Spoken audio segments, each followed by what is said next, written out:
Ouvrons notre Bible au livre de Philippiens 2. Philippiens 2. Imitez l'humilité du Christ. Imitez l'humilité du Christ. Philippiens 2, versets 1 à 4. Exhortations à un esprit et à un comportement bons et humbles. Versets 1 à 4. Voici d'autres exhortations au devoir du chrétien. Ressemblance et humilité, selon l'exemple du Seigneur Yahshua.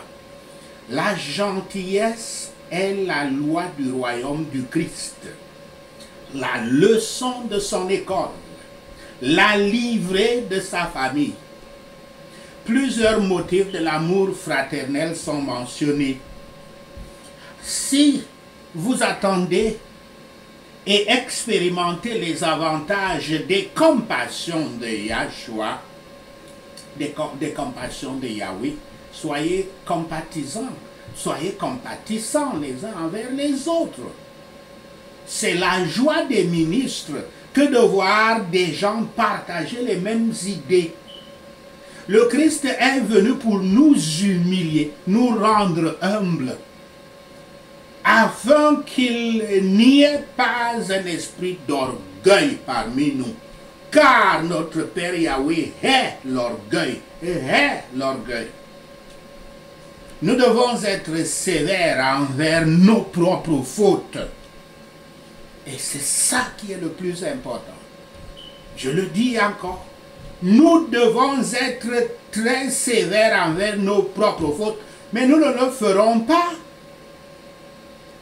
Nous ne le ferons pas si nous ne nous regardons pas très souvent et régulièrement comme devant un tribunal. Il faut toujours nous regarder nous-mêmes, ce que nous faisons, regarder et se demander que est-ce que vous regardez, vous, comme vous étiez accusé, et vous êtes le juge.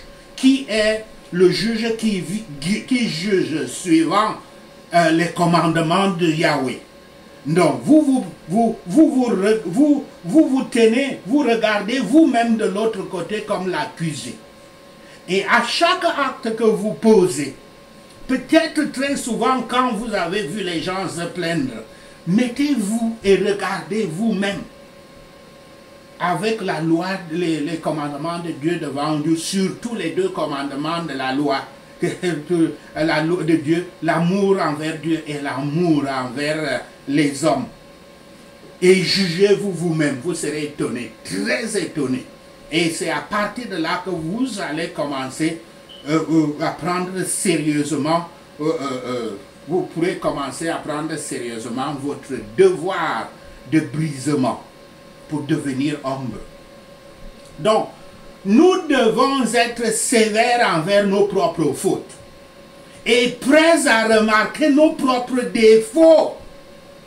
Mais, d'un autre côté, nous devons être disposés à faire des concessions favorables pour les autres qui sont dans la faute. Nous devons bien prendre soin des autres, mais ne pas être des gens, des individus occupés dans les affaires des autres, qui fouinent dans la vie des autres. Ce n'est pas ça. Ni la paix intérieure, ni la paix extérieure ne peuvent être appréciées sans humilité. Et ce que j'ai dit là, c'est pratiquement une loi spirituelle très puissante. Vous cherchez la paix intérieure, vous cherchez la paix extérieure, devenez humble. Philippiens 2, versets 5 à 11, l'exemple du Christ, versets 4 à 5. Le véritable obstacle à l'unité de cœur et de l'esprit ne repose pas sur une différence d'opinion, mais il est plutôt dû à l'égoïsme et à la vanité. Déplacer l'attention des autres sur soi-même ce que Yahshua le Messie a fait, bien sûr, est la clé de l'unité des chrétiens. Le fait que Paul doive dire cela aux Philippiens et plus tard lancer un appel à certains membres de l'Église pour qu'ils s'entendent bien est la preuve que l'unité des disciples du Christ ne va pas sans effort et sans attention. L'unité d'amour est aussi difficile à réaliser que toute autre partie de la sanctification. Verset 7. Le mot grec traduit en Yahshua se faisant, je cite, sans réputation, a conduit certains à croire que Yahshua a cessé d'être divin. Cependant, cela n'est pas un principe enseigné ailleurs dans le Nouveau Testament et ce ne peut être le sens ici. La divinité de Yahshua est affirmée à la fois avant et après son incarnation, c'est-à-dire son revêtement de la chair humaine, comme nous le voyons dans Jean 1, versets 1, 2, 14 et 18. C'est l'humilité et l'obéissance de Yahshua face à sa véritable identité qui donne un sens à ses actions. Verset 9. L'accent est mis sur le rôle de Yahweh. Yahshua s'est humilié lui-même, mais Yahweh l'a exalté. Et c'est cela qui est le plus important. Devenez le plus bas et puis le Seigneur va vous exalter à la plus haute hauteur. L'enseignement de Yahshua inclut des références à ce principe, à savoir que lorsque nous nous humilions nous-mêmes, Yahweh nous élèvera, comme cela est dit dans Marc 9, verset 35. Verset 10. La mention de Paul, sa mention de, je cite, tout genou, fin de citation, qui s'incline devant Yahshua, tout genou qui s'incline de Yahshua peut être une référence à Ésaïe 45, verset 23. Paul cite le même texte dans Romains 14, verset 11, en référence au jour du jugement. Les condamnés et les sauvés feront cette confession. Le nom du Christ dans le texte original de la lettre pastorale de Paul en grec est Jesus, qui était proche, une prononciation qui était proche du nom Yahshua que le Saint-Esprit avait donné à la Vierge Marie en langue araméenne dans Matthieu 1, verset 21. Le nom de Jésus en anglais, Jesus, était créé plusieurs siècles plus tard par le professeur de philosophie Pierre Laramée, un nom qui était latinisé et qu'on appelait à l'époque Petrus Ramus, qui vécut de 1515 au 26 août 1572 à la nuit de Saint-Barthélemy. Il était professeur de philosophie dans une université française. Donc ce mot était créé dans sa traduction française de la Bible du nom latin biblique Yeshua. Le problème que nous avons avec le nom de Jésus est que en anglais, et c'est pire encore, Jesus, est que utilisé pour le mal, certains le prononcent, surtout en anglais comme je dis, certains le prononcent Jesus, Jesus, ce qui signifie en grec quand on l'entend, vive Zeus, qui est une invocation du dieu démon grec Zeus. Les satanistes qui sont même dans l'église ou qui trompent les gens qu'ils prient Dieu font exactement cela. Ils invoquent Zeus. Ils font des faux miracles, ils font que les démons fassent trembler les gens et tomber les gens. Et on voit ça à cette heure où tous les ministres, tous les pasteurs et consorts veulent maintenant faire des miracles. Il faut qu'ils montrent des miracles, que les gens tombent comme ça, les gens vont dire que le Saint-Esprit était là. C'est pourquoi, à l'Assemblée des disciples du Christ, nous préférons utiliser le nom original et araméen du Christ, Yahshua. Un nom qui est plein de signification. Il signifie le salut de Yah, Yahshua, Yah salut. Le salut de Yahweh. L'exemple de notre Seigneur Yahshua Christ est placé devant nous. Nous devons lui ressembler dans sa vie si nous voulons bénéficier de sa mort. Mais aussi, si nous bénéficions de sa mort, nous bénéficions de sa résurrection. Remarquez les deux natures du Christ, la nature divine et sa nature humaine. Lui qui, étant sous la forme de Dieu, partageant la nature divine, en tant que Fils éternel et unique engendré de Dieu, comme cela est dit dans Jean 1, verset 1, n'avait pas pensé comme un vol qu'il soit l'égal de Yahweh et qu'il reçoive le culte divin des hommes. Sa nature humaine d'abord. Ici, il est devenu comme nous en toutes choses, sauf dans le péché, tellement bas de sa propre volonté, il se courba de la gloire qu'il avait avec le Père devant. Il se courba à partir de la gloire qu'il avait avec le Père avant que le monde fût. Les deux états d'humiliation et d'exaltation du Christ sont soulevés ici. Une loi divine, une loi spirituelle divine. Le Christ n'a pas seulement pris sur lui la ressemblance et le mode ou la forme d'un homme, mais d'un homme dans un état déplorable. Il n'est pas apparu dans la splendeur. Toute sa vie avait été une vie de pauvreté et de souffrance. Il était né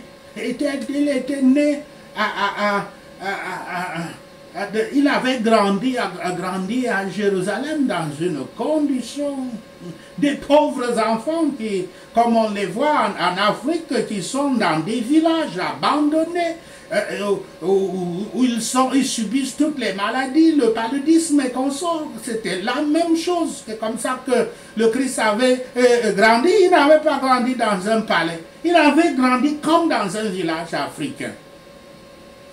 Du moins un village abandonné parce que certains villages sont très modernes. Donc, toute sa vie avait été une vie de pauvreté et de souffrance. Mais l'étape la plus basse était sa mort. Et surtout sa mort sur la croix. Une mort de malfaiteur ou une mort d'esclave. Exposé à la haine publique et au mépris en plus de tout. À la haine et au mépris public. L'exaltation était à partir de l'exaltation.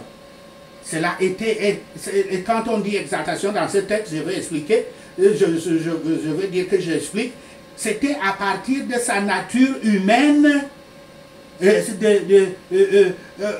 en union avec le divin, pour entrer en union avec le divin. Au nom de Yahshua, non seulement le son de la parole, le son du mot Yahshua, mais l'autorité de Yahshua, tout le monde devrait rendre un hommage solennel. Il est dans la gloire de Yahweh le Père de confesser que Yahshua Christ est Seigneur, car sa volonté est que tous les hommes honorent le Fils, comme ils honorent le Père, comme cela est écrit dans Jean 5, verset 23. Nous voyons ici de tels motifs d'amour qui nous font renoncer à nous-mêmes et que rien d'autre ne peut fournir. Est-ce que nous aimons et obéissons? Est-ce que nous aimons et obéissons ainsi au Fils de Yahweh? C'est la question que chacun d'entre nous doit se poser. Philippiens 2, verset 12 à 18. La diligence dans les affaires du salut et la nécessité d'être des exemples pour le monde. Verset 12. L'expression, je cite, « travaille ton salut », fin de citation, est une autre façon de dire « obéis, obéis ».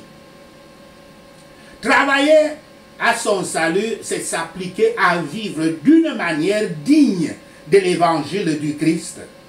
Cela est un thème de toute cette section. L'idée d'obéissance relie également cette déclaration au verset précédent qui souligne l'obéissance du Christ jusqu'à la mort. Verset 15. Comment les disciples du Christ peuvent-ils être décrits comme irréprochables tout en restant pécheurs et en ayant toujours besoin de la confession quotidienne dans leur prière? Tout au long de la Bible, des termes comme irréprochable s'appliquent aux personnes qui, sans être parfaites et sans péché, sont fidèles. Le disciple du Christ manque certainement de perfection, mais il ne se contente pas d'une pureté parfaite ou d'une vie sans faille. Il va toujours considérer qu'il n'est pas parfait et qu'il cherche la perfection. Il doit toujours chercher la perfection. Il ne doit jamais se contenter de ce qu'il a fait de bien.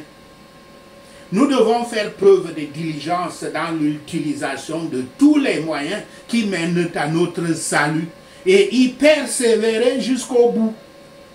Avec le plus grand soin, au cas où, avec tous nos avantages, nous n'aboutissions pas.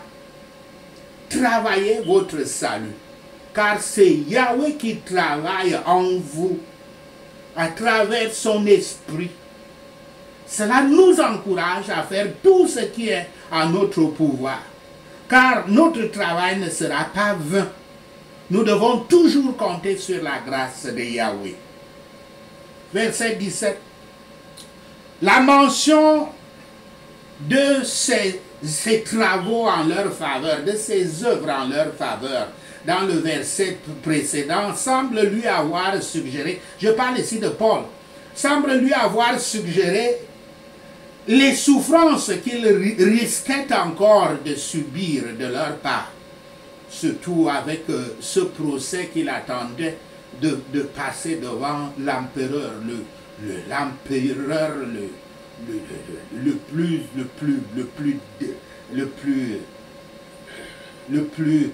plus terroriste, faut-il dire,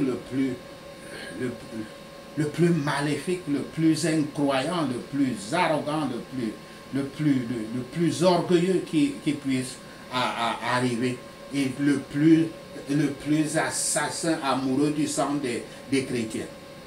Donc il avait travaillé pour leur salut. Il s'était exposé au péril pour que eux et d'autres puissent avoir l'évangile. Pour eux, il avait beaucoup souffert. Il avait été fait prisonnier à Rome, comme je venais de dire, attendre son procès, et qui avait finalement s'était terminé, un emprisonnement qui, au lieu d'être présenté devant l'empereur, à la deuxième arrestation, c'était pour être décapité. Et il y avait une possibilité, sinon une probabilité, que sa vie soit une perte pour ses œuvres en leur faveur. Et c'est ça qu'il dit ici. Pourtant, il dit que même si cela devait arriver, il ne le regretterait pas, mais ce serait une source de joie. Et nous pouvons croire que quand on lui avait coupé la tête, il était plein de joie. Il ne regrettait rien. La grâce de Yahweh en nous consiste à accélérer et à engager nos efforts. La bonne volonté de Yahweh envers nous est la cause de son bon travail en nous. Faites votre devoir sans murmurer. Faites-le et ne trouvez pas à redire en cela. Faites attention à votre travail et ne vous disputez pas. Pour la paix, ne donnez aucune juste occasion d'offense, qu'il y ait une offense quelque part. Les enfants de Dieu devraient différer des fils des hommes. Plus les autres sont pervers, plus nous devons veiller à nous garder irréprochables et sans danger. La doctrine et l'exemple des fidèles disciples du Christ éclaireront les autres et orienteront leur chemin vers le Christ et la sainteté, comme le phare qui avertit les marins d'éviter les rochers et de diriger leur course vers le port. Essayons donc de briller. L'évangile est la parole de la vie. Et c'est dans ces épîtres, Éphésiens, Philippiens, que vous allez voir que l'évangile, ce sont des leçons de la vie. Les leçons pour avoir une vie heureuse. Et il faut seulement les appliquer et appliquer ce qu'il est demandé. Paul nous révèle la vie éternelle par Yahshua Christ. Courir dénote le sérieux et la vigueur, continuellement en avant. Peiner dénote la constance et l'application étroite, sérieuse. Yahweh veut que les croyants se réjouissent beaucoup. Et ceux qui sont si heureux d'avoir de bons ministres ont de bonnes raisons de se réjouir avec eux. Philippiens 2, versets 19 à 30. Le but de l'apôtre de rendre visite à Philippe, la région de Philippe. Verset 22. Paul compare Timothée à un fils. Mais cela ne signifie pas qu'il est le fils biologique de Paul. Il était courant à cette époque que la relation entre un rabbin, c'est-à-dire un prêcheur, un enseignant des Écritures saintes et un disciple, que ce rapport soit décrit comme celui d'un père et d'un fils. Versets 25 à 28, Paul semble s'attendre à une issue favorable à ses problèmes juridiques, ce qui n'avait pas été le cas à la fin. Mais décide qu'il est nécessaire d'envoyer Épaphrodite, qui avait auparavant servi d'émissaire des Philippiens à Rome, pour s'informer du bien-être de Paul et lui apporter un soutien financier. Bien que le voyage entre Philippe et Rome prenait environ 40 jours, la nouvelle avait été transmise aux Philippiens au sujet de la maladie d'Épaphrodite. En renvoyant Épaphrodite chez lui, Paul assure non seulement la transmission de cette lettre que nous étudions, mais répond également au désir naturel d'Épaphrodite d'être avec sa famille et ses amis. Il est préférable que notre devoir devienne naturel pour nous. Naturellement, c'est-à-dire sincèrement, et pas seulement un prétexte, avec un cœur disposé et des vues droites. Nous sommes enclins à préférer notre crédit, notre facilité, notre sécurité par rapport à la vérité, à la sainteté et au devoir. Mais Timothée ne l'a pas fait. Paul désirait la liberté, non pas pour prendre du plaisir, mais pour faire du bien. Épaphrodite était disposé à aller chez les Philippiens pour se réconforter avec eux, avec ceux qu'il avait attristés lorsqu'il était malade, qui s'était attristé pour lui lorsqu'il était malade.